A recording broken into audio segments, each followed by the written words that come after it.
जैसा कि आपको पता है मैं वैष्णवी हूँ, मैं डेली व्लॉग्स डालती हूँ यूट्यूब पे।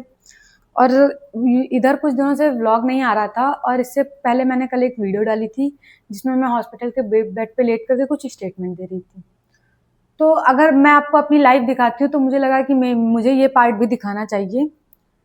एक्चुअली में वो स्टेटमेंट मेरे हॉस्टल से रिलेटेड थी। मैं गंगा हॉल में रहती हूँ, university of Lucknow second campus में। और यहाँ पर अथॉरिटी की कोई जिम्मेदारी नहीं रहती थी कि अगर बच्चा बीमार हो रहा है तो बगल से केयर टेकर गुजर जाए।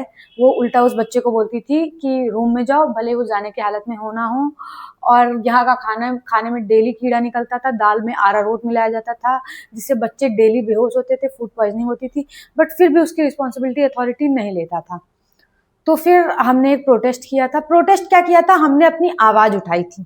वो आवाज़ थोड़ी ज़्यादा उठ गई, वो अलग की बात है।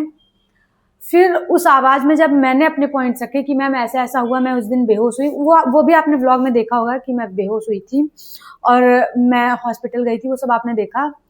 तो मैं जब बेहोश हुई तो मेरे बगल से केयर टेकर गुजरती है और बोलती है रूम में जाइए, रेदर देन कि उसे अथॉरिटी को इन्फॉर्म करना चाहिए। और मैं उस वक्त चलने के हालात में भी नहीं थी। जब मैंने अपना ये point assistant provost Praniti madam के सामने रखा, तब वो बोलती हैं कि आपको वो मतलब सुनाई कैसे दिया जब आप बेहोश थी। मतलब इतना इलॉजिकल कि एज लाइक कि मैं नाटक कर रही हूँ। उनके इस स्टेटमेंट उन्होंने भरी सभा में बोला, जो मुझे गुस्सा आया और मेरे गुस्से की वजह से मुझे पैनिक अटैक आया। मैं अपने रूम में आई। उस वक्त प्रवोस्ट, असिस्टेंट प्रवोस्ट, केयर टेकर सब मौजूद थे नीचे। तब भी आधे घंटे 45 मिनट बाद वो रूम में आते हैं मेरे और मुझे हॉस्पिटल लेके जाते हैं।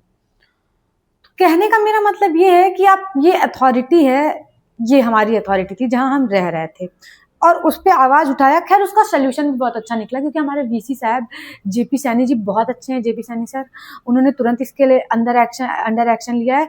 2 दिन में उन्होंने न्यू कैंपस की जितनी गर्ल्स हॉस्टल है उसका पूरे के पूरे प्रवोस्ट को चेंज किया, जो कि बहुत बड़ी बात होती है। और मैं ये सब बात आपको बस इसलिए बता रही हूँ क्योंकि मैं आपको ये बताना चाहती हूँ कि आवाज उठाना चाहिए। हम 3 साल से रह रहे हैं, हमने यहाँ पे आवाज नहीं उठाई, शायद इसीलिए मैटर इतना बड़ा बन गया। अगर हम पहले ही बार आवाज में उठा देते तो मैटर इतना बड़ा नहीं बनता, और लड़कियां आवाज उठाती भी नहीं है। तो मेरे वीडियो बनाने का ये पर्पस बस इतना सा है कि आप अपनी आवाज उठाइए। आवाज उठाएंगे तो आपको उसका सोल्यूशन मिलेगा, क्योंकि आई नो सब खराब है बट कोई तो है वो उस लेवल पे जो अच्छा है कि उसने हमें 2 दिन में सोल्यूशन दिया। और मैटर, ये सबसे बड़ी बात है, गर्ल्स हॉल का था। गर्ल्स हॉस्टल में ये सब मैटर जल्दी होते नहीं हो, और ये मीडिया में बहुत हाइप अप हुआ था। आपको मेरी वीडियोस में देख सकते हैं और आप इंस्टा वगैरह पे भी देखे होंगे मुझे। सो प्लीज आप अपने मैटर को उठाइए। अगर आपके साथ गलत हो रहा है तो आप उसका मतलब जवाब मांगिए, आप अथॉरिटी से उससे क्वेश्चन करिए, तभी आपको सोल्यूशन मिलेगा। और जैसे कि मैंने अपने पोएम में एक लाइन भी लिखी थी कि मैं संघर्ष करने आई हूँ, मैं इतिहास बनने आई हूँ और मैं इतिहास बन के जाऊंगी। और ये सभी लड़कियों पर लागू होता है। तो मेरी वीडियो से बस इतना ही वो है कि प्लीज अगर आपको कोई दिक्कत हो तो आप आवाज उठाइए, क्योंकि हैं अथॉरिटी में कुछ अच्छे लोग भी हैं जो आवाज सुनते हैं। बाकी अब आज के बाद से मेरे व्लॉग्स रेगुलरली आएंगे। मैं ट्राई करूंगी। इधर बहुत ज़्यादा दिनों का गैप हो गया था, मेरी 30 डेज की स्ट्रीक भी टूट गई थी, but I continue from tomorrow. और अगर आपको ये वीडियो पसंद आई हो तो प्लीज़ लाइक करिए, शेयर करिए एंड ज़्यादा से ज़्यादा शेयर करिए ताकि लोग अपनी आवाज़ उठाना सीखें। क्योंकि मेरी इस वीडियो बनाने का पर्पस सिर्फ इतना था कि लोग अपनी आवाज़ उठाना सीखें।